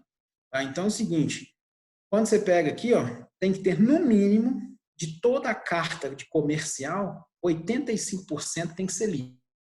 O que é esse livre aí? Isenção mesmo de tarifa. Você tem que cortar as tarifas. Tá? Então, isso aqui preza somente comércio. Aí, cada país estabelece o imposto de importação para os países não signatários. Aí não tem aquela história da tarifa externa comum. Tá? Então, cada um negocia. Estados Unidos negocia de um jeito, Canadá negocia de outro. Tá? Então, isso é o que a gente chama de zona de livre comércio. Quando você pega a União Aduaneira, aí, até o exemplo é o Mercosul. Mesmas características da área de livre comércio, trânsito de livre comércio, algumas restrições em trânsito de produtos, né, de serviços e capitais. Tá? Membros adotam tarifa externa comum, é o que eu comentei com vocês, quando vai negociar com terceiros. Exemplo é o Mercosul. Aí você pode me perguntar assim, mas não entra e sai um tanto de gente do Brasil, tem a história agora da placa, que é do Mercosul, isso não é uma forma de integração? Mas isso é uma forma que acontece por acordos bilaterais.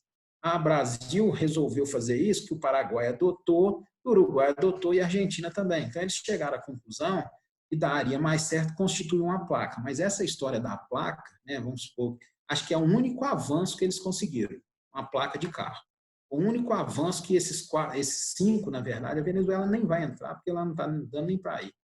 Mas quando você pensa nesses 4, acho que a única coisa que eles conseguiram colocar em critério e conseguiram evoluir e pensar foi que dava para fazer uma placa de carro, né, unida. Então é o seguinte, por que também? Muito de imposição do Brasil. Esse povo vem para cá, principalmente a Argentina, vem passar férias nesses balneários do sul ali, ó. Eles acham que não tem lei de trânsito no Brasil. Então, quando você multava, não chegava nunca para eles. Eles aprontavam os maiores absurdos. Agora, integrando, agora não tem isso mais. E também muito pela questão de roubo de veículos no Brasil e na Argentina por parte de regiões do Paraguai. Então, olha para você ver por que eles evoluíram, que eles conseguiram evoluir. Agora, eles já tiveram a falta de sanidade mental de pensar, por exemplo, em fazer uma moeda única. Já passou pela cabeça de presidentes loucos desses países. Agora, você imagina se unificar uma moeda que vem real, guarani, né, peso uruguai e peso argentino, que não vale nada. Então, isso aí ia virar uma zona. Porque isso aí você tem uma discrepância muito grande. O Brasil é muito rico. Paraguai e Uruguai. O Uruguai é muito interessante no desenvolvimento social. O Paraguai e a Argentina não estão valendo muita coisa mais, não. Tá? Então, essa é a união aduaneira. Quando você pega o mercado comum, aí que você vê já um maior avanço. Ó. Livre circulação de produtos, capital e mão de obra. Padronização dos impostos pagos, legislações fiscais, monetárias, ambientais e trabalhistas. Você tem maior amplitude. Esse aqui existiu, mas extremamente rápido. Tá? E aí ele sumiu e deu origem à União Europeia, tá? Que era um mercado comum que durante um tempo existiu entre Reino Unido, Dinamarca, Bulgária e Polônia. Na verdade, Reino Unido e Dinamarca valem alguma coisa, Bulgária e Polônia não valem muita coisa não. Aí depois que, né, realmente houve a ideia da integração, surge a União Europeia, tem, né, como emblema aí essas estrelas aí em círculo, justamente que nenhum país tem diferença em relação ao outro. Quando vocês verem esse círculo das estrelas douradas aí, tem que ser em círculo porque ninguém pode ficar na cabeceira. Lembra da história da tábua redonda lá? Tá? Essa é a história da União Europeia. Então é o seguinte, União Econômica e Monetária, você tem os sistemas bancários, financeiros homogeneizados, adoção de uma única moeda, aí a história da União Europeia já concretizada, Banco Central, política monetária única. Essa aí é a caracterização que se tem, tá? Da União Econômica e Monetária. E integração política institucional. Unificação de diversas instituições, aí você tem, né? Políticas públicas sociais, instituições políticas como parlamento único, econômicas como bancos únicos, né? Militares, como eu falei com vocês, a Força de Defesa Europeia. A União Europeia, né, poderá ser o primeiro a atingir o patamar de integração. Aí vem uma questão. Ela estagnou, ela parou naquele meio do caminho lá que eu mostrei a vocês. Ela parou por quê? Né? Vamos pensar. Ela parou porque ela viu que muitos dos membros que entraram, quando na expansão dela, são membros que não dariam conta dela integrar mais. Aí foi quando ela cai na realidade, e aí eu comentei com vocês logo no começo. Não crie blocos que você tem o quê? Porque senão vai dar problema. Tá? E a grande questão foi essa. Porque aí quando começou a entrar muitos de outros países que não tinham condições, como algumas repúblicas do Báltico, você entrou países como a Grécia, Malta, aí foram países que começaram realmente o quê? Realmente a pesar, vamos pensar assim, vamos pensar dessa forma, começaram a pesar na questão de manter o quê? Manter o euro, principalmente, com a moeda extremamente valorizada. Por isso que são países que têm dívida interna muito grande, tá? São países que apresentam aí problemas de infraestrutura, são países realmente que não competem com o Reino Unido, Alemanha, França, Itália, países que realmente têm muito problema aí. Então ela travou, ela parou e não chegou aqui. Pode ser que no futuro, depois de uma reorganização, ela consiga realmente, né, evoluir nisso aí. Agora é o seguinte, pessoal, quando você pega aí, né, vamos mudar aqui. Dentro dos blocos, o que a gente tem? Tá? Você tem essa divisão mundial aqui, ó, sempre, né, intensificando os fluxos e acirrando cada vez mais a competição global. Agora, o que acirra essas competições globais é a presença ou não de grande quantidade de multinacionais. Um país que detém uma concentração muito grande de multinacionais, ele tem uma concorrência fortíssima. Você concorrer com ele é extremamente problemático. Então, por exemplo, é difícil você competir com, por exemplo, com a indústria europeia, com a indústria japonesa, com a indústria americana principalmente, porque eles têm um volume de multinacional que é absurdo. Então é o seguinte, desses blocos aqui, tá? O que a gente tem para falar nessa divisão aqui? Vou pegar os blocos que são efetivos, tá? Quais são os principais aqui, ó? Que funcionam. NAFTA é um que funciona. A União Europeia, que é o principal. O Mercosul, de qualquer jeito, vai a trancos e barrancos. Tá? O APEC, ele tem tudo para ser um dos grandes blocos. E fora dois outros novos que tem no material aí que a gente vai falar. Agora, isso aqui, quando você pega, né? Essa parte aqui, tá? Isso já nem existe mais. Esse aqui, uma ineficiência, e tanto que a gente fala que esse mercado comum dos países do leste e do sul da África, né, que é o que a gente chama do Acordo Econômico da África Austral, esse acordo aqui, se você for falar de classificação desses países, você fala que todos os países, eles transitam para mediocridade econômica. Então, são países muito pobres. Hoje, você tira um pouquinho, por exemplo, Angola e Quênia. Tá? São países hoje que vêm, né, pelo menos conseguindo um apoio internacional e vêm conseguindo uma melhoria na economia. O restante, isso aqui é tudo problema. Tem país que nem sistema financeiro tem. Esse aqui é um bloco que é dominado pela Rússia, então tem uma relevância, é você pensar na União Soviética, né? Ou seja, só que de uma forma capitalista. Você pensar, são as ex-repúblicas da União Soviética que tem um domínio ainda da Rússia, um domínio geopolítico na região muito grande. Então, essa aí é a questão. Agora, esses aqui são efetivos, tá? Os que têm X. Isso aqui, quando você pega o Pacto Andino, no primeiro momento eles tinham uma ideia, mas só que tiveram alguns membros que depois viram que essa ideia era meio que furada e saíram. São Colômbia, tá? E Peru. Esses países não fazem parte mais do Pacto Andino. Tanto que esse bloco ele praticamente já finalizou. Tá? Eles deram até origem a uma ideia que é chamada de ALBA.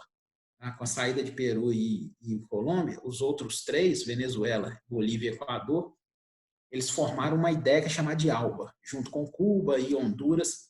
Eles estão. Isso aí a gente vai comentar. Então, agora a gente tem que falar desses principais. Se eu não me engano, o material até ele fala primeiro acho que da União Europeia, mas eu acho que eu vou começar pelo Mercosul, que é o que é mais relevante, que fala do Brasil. Então é o seguinte, Mercosul, né? O que a gente tem para falar do Mercosul? A ideia, o objetivo do Mercosul era melhorar as relações comerciais entre Brasil, Argentina, Uruguai e Paraguai. Eram os 4 membros iniciais, chamados de membros efetivos ou membros permanentes. Padronizar as atividades econômicas e o comércio. Essa era uma ideia. Ou seja, você tinha que padronizar as tarifas alfandegárias e, além disso, padronizar a tarifa externa comum, ver se você ia dentro de todas as cartas de negociação, todas as correntes, colocar, né, ou redução de tarifa ou isenção de tarifa. Isso tudo aí tinha que ser, né, buscado. Eliminar barreiras, né, e transações comerciais. Era uma ideia de livre comércio, mas que nunca foi. Tá? Isso aí realmente tem uma tarifação muito grande. Você tem membros que são chamados de membros associados. Chile, Bolívia, Peru, Equador e Colômbia. Esses dois aqui, ó, Chile e Colômbia, esses dois não, esses 3, e Peru, já saíram fora. Tá? Eles fazem parte agora de um outro bloco em que a gente, né, também vai comentar, é chamado de Aliança do Pacífico. Extremamente importante e que foi criado para detonar com isso aqui, ó. Para detonar com o Mercosul, numa tacada de estratégia, numa estratégia dos Estados Unidos para combater muito de governos passados nossos que eram vinculados à ideia do novo socialismo na América Latina, né, a onda vermelha na América Latina. E realmente está tendo efetividade no isolamento do Brasil e do Mercosul. Tá? Realmente está tendo muita efetividade.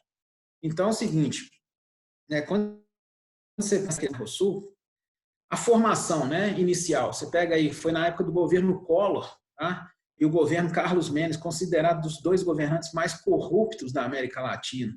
Agora, foi criada essa ideia para a integração, só que a gente sabe o seguinte, o Brasil é muito mais rico.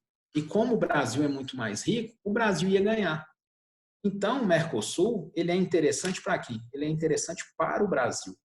Para o restante, ele fica ali dentro, né, de participa, ganha alguma coisa, mas perde mais do que ganha. Mas como o Brasil é o líder da região, o Brasil consegue, né, o quê? Realmente um maior ganho, maior imposição, maior distribuição das indústrias brasileiras. Por exemplo, você tem muitas das indústrias do Brasil na Argentina, atuando na Argentina, e acaba que o Brasil é mais favorecido com isso aí.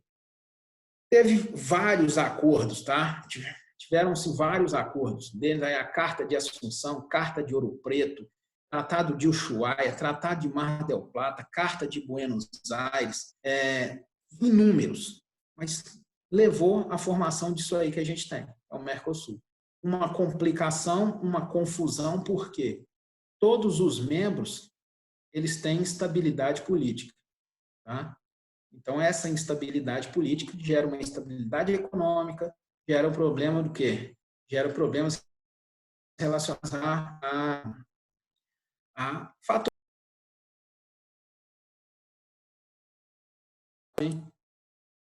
Então, é o seguinte, quando você pensa nessa questão, acho que está falhando um pouco. Então, só voltando aqui, você tem as instabilidades políticas que geram o quê? As instabilidades, né, comerciais e relação de desenvolvimento, essa questão toda. Tá? Agora, o seguinte, 1995 é o ano de instalação. A ideia é até antes, mas aí com a instalação, você instala-se a Zona de Livre Comércio do Mercosul. A partir disso aí, né, o que era essa instalação dessa área de livre comércio? Os acordos para se reduzirem as taxas de importação e comercialização entre países membros e, posteriormente, ficaram isentos de pagar as taxas. Então, é aquilo que nós já falamos aí, não cabe ficar repetindo. Na hora que acorda a questão em relação à zona de livre comércio, você tem que retirar ou reduzir as taxas. O que acontece? Não se tira.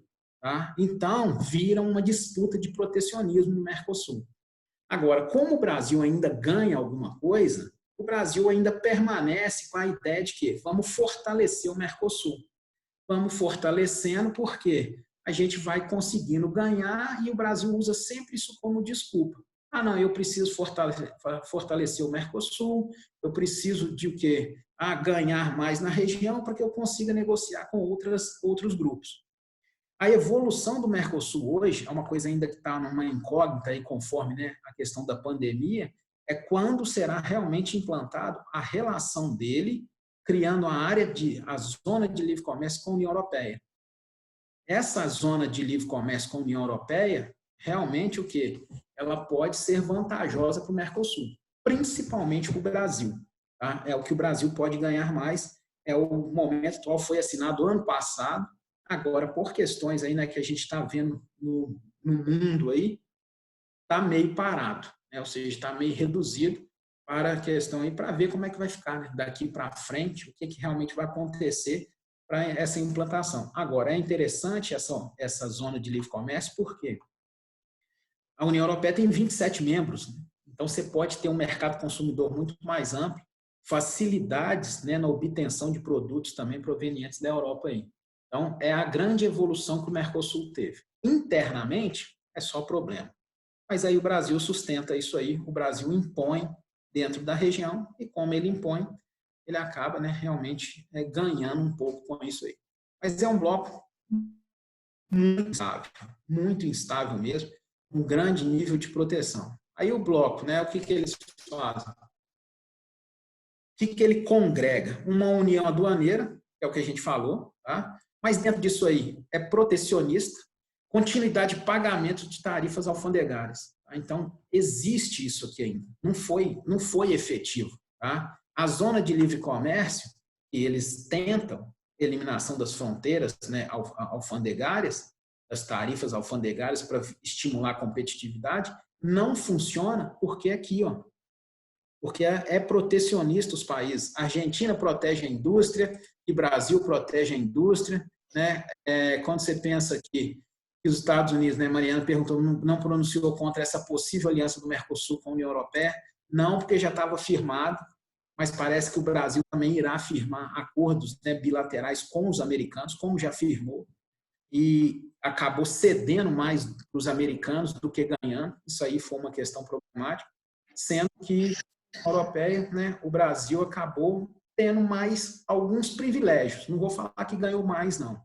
Mas o Brasil teve alguns privilégios. Um deles foi a grande briga que o Brasil tinha para entrar com o açúcar na Europa. Aí parece que agora a França aceitou que o Brasil entre. Então, isso é uma grande questão, porque o Brasil tem um monopólio do açúcar.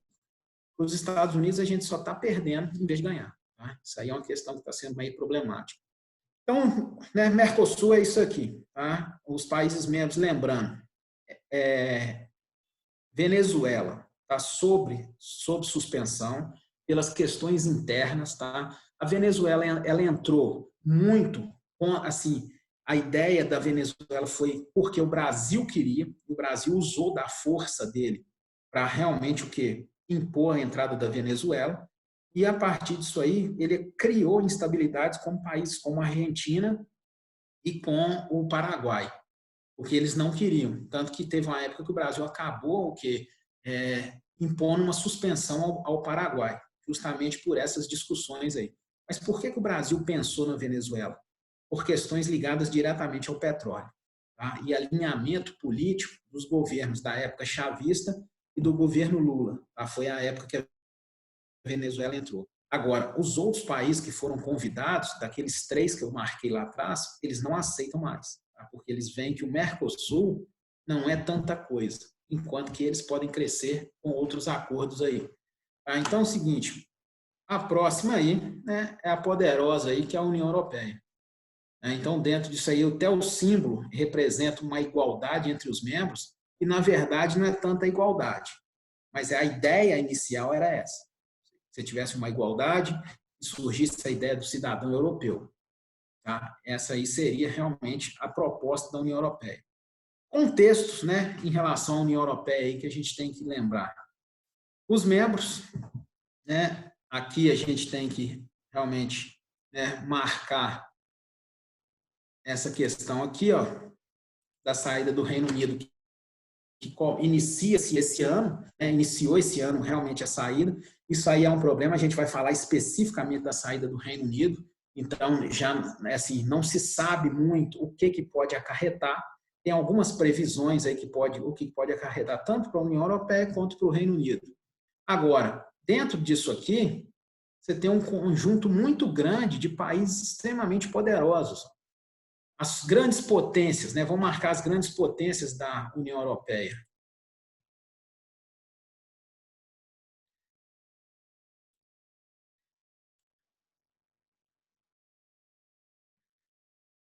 Vou colocar Suécia, mas dentro disso aí são as grandes potências, tá? Essas aqui são as potências econômicas que se tem dentro do quê? Da União Europeia. Como símbolo, cadê? Aqui. Como símbolo, tá? Matheus. Oi. Mas a Itália não está nos PIGs? Tá, mas qual é a diferença da Itália? A Itália tem uma indústria extremamente poderosa. Ela está no PIGs por uma questão de endividamento interno. Só que ela é o único país dos PIGs que tem capacidade de sair. E ela sai pelos próprios, vamos falar assim, pelos próprios pés, tá? Dessa forma aí. Tá? Então a Itália, ela entra, mas ela é considerada, a Itália é G7. A Itália está entre o grupo dos 7 países mais ricos do mundo aí. Aí mais desenvolvidos também, tá? Justamente pelo poder industrial dela. Então, você pega aí como exemplo de força, a Alemanha, a economia maior, tá? Logo depois você tem, se considerar o Reino Unido dentro ainda desse quadro aqui, o Reino Unido e França muito próximo. Logo abaixo, o quê? A Itália, associado aqui na Holanda, aqui, que são as principais potências, aí vem Bélgica, Dinamarca, né, logo depois, que são as grandes potências econômicas. Então, dentro, né, a gente vai falar especificamente dos PIGs, tem muita coisa importante, você tem muito país poderoso, mas também tem muito país fraco. Tá? Essas repúblicas bálticas aqui, ó, Eslovênia, Estônia, são países que realmente estão ainda num processo de desenvolvimento. São países muito pequenos. Você tem países que são grandes, mas ao mesmo tempo apresentam inúmeras deficiências ainda no crescimento. Você tem países que são bons na organização social, mas não são poderosos economicamente. Você pensar numa Finlândia da vida, a Finlândia tem uma indústria, sim, mas você não pode falar que ela é uma potência econômica. Ela é exemplo de potência na questão, né, quando você pensa na questão social. Então, você tem países que também, da mesma forma, que têm problemas seríssimos, como Bulgária, a Croácia, que agora que experimenta o desenvolvimento, mas sai de uma guerra e, né, quase assolou ela inteira. A Irlanda tem problemas seríssimos econômicos, né? Tem problemas graves. Portugal, né? Portugal é realmente um dos países mais pobres da União Europeia, assim como a República Tcheca também e Lituânia, tá? São países mais pobres aí. Mas dentro disso aí, só lembrar dos membros, tá? Hoje são 27, se você considerar a saída do Reino Unido. Quer entrar alguém? Quer, né? Dentro disso aí. Islândia, Turquia, países como, né, muito do leste europeu ali, algumas repúblicas como Ucrânia, eles ainda querem entrar. Tá? Agora, perguntaram aqui a Espanha, não. A Espanha não é considerada uma potência, não. A Espanha tem problemas seríssimos na questão econômica. Tá? E até mesmo de desemprego. Tem mais desemprego do que no Brasil, a Espanha.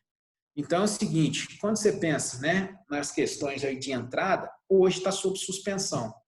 Né? Está sob suspensão porque a União Europeia acha que no momento não quer entrar ninguém, até resolver saída do Reino Unido e resolver os problemas econômicos de alguns membros, né, que são integrantes. Só que mesmo não entrando, podem ser parceiros. Isso aí é uma questão de comércio multilateral. Então é o seguinte, né, para a gente passar aí para ver o contexto da formação, qual que é o histórico de formação? Né? Você pega o contexto de guerras na Europa, Primeira Grande Guerra e Segunda Guerra, necessidade de estabilização dos países europeus. Isso era um contexto básico para a formação dessa união.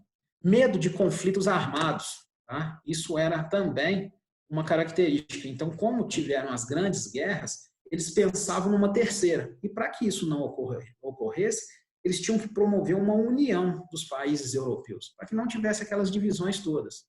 Tá? Em 51, cria-se, né, põe-se em prática, na verdade, uma ideia que é antes da Primeira Guerra, que é a Comunidade de Carvão e do Aço. É a Alemanha, França, Itália, mais o Luxemburgo também, tá? Não é citado aí, mas o Luxemburgo fazia parte, até a Áustria fazia parte. Países que se destacavam na produção de bens descritos acima, tanto do carvão como do aço. E tinha aquela relação de integração. Gerou o quê? Uma ideia de uma perspectiva de estabilização política e social nesses países, ou seja, agregava mais esses países. Então, isso aí era o fator que eles queriam na essência, né? Que realmente chegasse essa ideia, né, de um bloco só, que a União Europeia realmente se tornasse um bloco único e, a partir disso aí, tivesse uma integração total. Aí, a partir disso aqui, formam-se os passos iniciais para a concretização de um bloco, que vai dar origem à formação do quê? Da Zona Econômica Europeia. Tá? Essa zona que deu origem ao Mercado Comum Europeu. A partir da evolução do Mercado Comum Europeu, de toda essa relação de aproximação, de busca, né, por essa questão aí de uma integração, queda, né, do Muro de Berlim, unificação da Alemanha, então a ideia mais de unificação se tornava cada vez mais presente, eles promovem o Tratado de Maastricht, ou o Tratado da União Europeia, que é o que formou e criou a União Europeia em 92. Então, o que prezava esse tratado? Fundação da União Política, reforço da democracia e do Estado de Direito. Respeito pelos direitos humanos. É a base da formação da União Europeia. Alargamento da noção de cidadania europeia. Aquela ideia, tem que surgir o cidadão europeu e o cara deixar de ser alemão, francês, holandês. Tem que surgir o cidadão europeu. Criação da União Econômica Monetária, a moeda única que deu origem ao euro, que nasce praticamente em berço de ouro. Instituição de novas políticas comunitárias, sistema único de educação, cultura, cooperação para o desenvolvimento e coesão do bloco, ou seja, cada vez mais unido, cada vez mais coeso. Alargamento das competências do Parlamento Europeu, né? Ou seja, uma ideia que agora você tinha que ter um parlamento que regesse todo aquele bloco, que cuidasse daquele bloco, né? Que tomasse decisões que fossem o quê? Importantes para aquele bloco. Então, o tratado mais importante da União Europeia é esse aqui, ó, o Tratado de Maastricht, né, que foi feito na Holanda, né, numa cidade chamada, num castelo chamado Maastricht. Agora, dentro disso aí, o contexto da União Europeia é esse aqui, ó. Criação da Comunidade dos Estados, da Comunidade Econômica Europeia, em 57, após aquela ideia em 51, da formação de uma área e de uma coesão. Dezembro de 91 foi assinado esse tratado, implementado em 92, tá? Que é o Tratado de Maastricht. O tratado previa a integração monetária e econômica da Comunidade Econômica Europeia. e a cooperação política entre os países membros. Isso aí se deu o nome de União Europeia. A partir de 91, criou-se a figura do cidadão europeu, que nós falamos, aquela ideia da cidadania europeia, que era os preceitos do Tratado de Maastricht. Tá? E dentro disso aí, o quê? Em 93, caíram-se as barreiras o quê? Para a circulação de mercadorias, serviços e capitais. Logo depois, criou-se uma história, criou-se um acordo, logo depois dessa queda das barreiras, criou um negócio chamado do Espaço de Schengen. O Espaço de Schengen é que permitiu criar o bloco europeu, que é aquela ideia em que quando você entra na União Europeia, você pode transitar por todos os membros da União Europeia, sem problema nenhum de fronteira, sem documentação nenhuma. E um português pode mudar para a Espanha, que um espanhol pode mudar para a França, sem, né, passar por aqui todos os processos burocráticos, como a gente tem que passar se mudar para algum outro país. Isso aí que é chamado do Espaço de Schengen, é uma das questões que a Inglaterra reclama. Tá? Então, é o seguinte, características aí, tá? Os países membros nós já falamos, não precisa ficar repetindo. Agora, países candidatos, Albânia, um país extremamente pobre, Bósnia e Herzegovina, muito pobre, Montenegro, né, uma república ainda incipiente, Sérvia pode ser uma questão interessante. É um país que tem um recurso mineral muito grande. Agora, quais os problemas relacionados à Sérvia? Lembra da Guerra da Sérvia? Massacre de Srebrenica, os massacres dos muçulmanos kosovares, né? Então, isso aí ainda é um entrave para que a União Europeia aceite até mesmo a Sérvia como um pré-candidato, tá? A questão de entrada aí. Número de habitantes, 107 milhões, tá? Isso aí é irrelevante para vocês. Ano de formação, 92, Tratado de Maastricht. O PIB somado, 17,5 trilhões. Agora você pensa isso aí, ó, 17,5 trilhões é o PIB sozinho dos Estados Unidos. Você soma os PIBs, né, da União Europeia, dá isso aqui. Tá? Isso aí hoje corrigido um pouquinho, já daria em torno aí de 19 trilhões. Estaria um pouquinho à frente dos Estados Unidos, somando 28 países. PIB per capita, 35 mil dólares de média. Né? Então você tem aqui uma renda até interessante. Lema também é relevante, né? Unidos na diversidade. Porque a Europa, você pensa que ela é muito estável, ela é extremamente instável. Porque o que você tem de divergência política, econômica, ambiental, religiosa, étnica, é absurdo. Tá? A Europa, o pessoal de manifestação, não, a Europa é símbolo de desenvolvimento, ela é símbolo de confusão, tá? Também. Ao mesmo tempo que ela é símbolo de desenvolvimento, ela é símbolo de confusão. Tá? Então é o seguinte, aí é o espaço que divide quem é da União Europeia e pertence à zona do euro. Tá? Quem é das bandeiras aí. E quem é da União Europeia e não adota o euro. Por questões o seguinte, somente Dinamarca e Reino Unido, tá, que não adotaram o euro porque não quiseram. Os outros não adotaram ainda porque ainda tem medidas a se tomar para que possam realmente o quê? Adotar o euro. Então, isso é chamado da União Europeia. Quando você tem os países com as bandeiras, você tem o que a gente chama do quê? Da zona do euro. Tá? E fora a questão aqui, os azuis é que não podem adotar, que não são da zona do euro. Então, você tem um grande número de países que ainda tem essa relevância em relação ao euro aí. Por quê? Às vezes não tem economias fortes que não conseguem sustentar. Tá? Você não consegue sustentar o euro, que é um país que é extremamente poderoso. Que é uma moeda extremamente poderosa. Além disso, pessoal, o que a gente tem? Os PIGs, né? Que é um anacrônico, aí vamos pensar um anacrônico de porcos, que são países que, por mesmo que estarem na União Europeia, são países fracos economicamente, tirando a Itália, que é forte, mas que vive um problema sério de endividamento interno. Agora, o restante são países que têm problema de desemprego, endividamento interno, falta de infraestrutura, indústria reduzida, né? A capacidade industrial é pequena.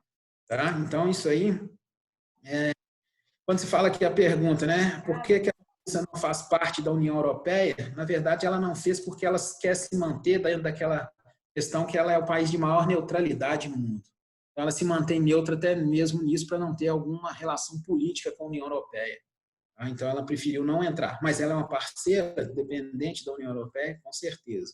Tá? Agora é o seguinte, esses países aqui são países que realmente precisam de uma reforma econômica. são países que estão submetidos àquela questão lá do FMI. Então, Portugal, Irlanda, Itália e Grécia formam os PIGs, né? É um anacrônico de porcos.